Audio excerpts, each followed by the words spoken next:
अगर आप सोच रहे हो आपने बाहर के जंक फूड खाना बंद कर दिया, मोमोज़, बर्गर, पिज़्ज़ा सब आपने खाना बंद कर दिया, फिर भी आपको फैट लॉस क्यों नहीं हो रहा? आप ओनली नॉर्मली घर का खाना खाते हो, फिर भी मेरा फैट क्यों बढ़े जा रहा है?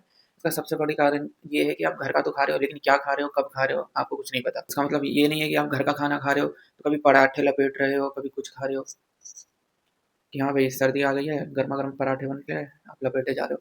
ऐसा घर पे भी आप खाओगे सबसे आज एक मैं सबसे क्लियर कट एक बात कह देता हूँ, कोई भी हो, अगर आपको फैट लॉस करना है तो सबसे एक चाबी कहते हैं ना की फैक्टर जिसे, वो है आपका कैलोरीज़ काउंट। अगर आप कैलोरीज़ काउंट नहीं करते हो अपने दिन भर के फूड इनटेक का, तो आप कभी वेट लॉस नहीं कर पाओगे।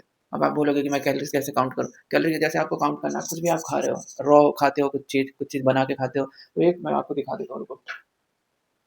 ये क्या होता है किचन में यूज़ होता है वेइंग स्केल होता है, जिससे आप फूड का वेट कर सकते हो। अब फूड का वेट करने से क्या होगा? अब मान लो आप 100 ग्राम राइस ले रहे हो एक बार में, एग्ज़ाम्पल के लिए कह रहा हूँ, खाते तो आप 5 किलो होगे। तो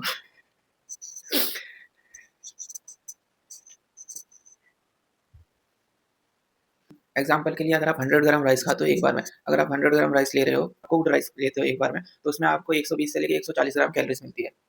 अगर मैं आपके मान लो अगर आपकी पूरे दिन की कैलोरीज़ अगर 1500 है, आपका ये तो नहीं पता कि आपके पास वेइंग मशीन नहीं है, एक बार में आप कितना खा रहे हो? 400 ग्राम, 500 ग्राम राइस भी खा सकते हो आप। तो उससे कैलोरीज़ मैच करके देख लेना, आप कभी वेट लॉस नहीं कर पाओगे, अगर आप अपनी कैलोरीज़ को ध्यान में नहीं रखोगे कि कब क्या खाया।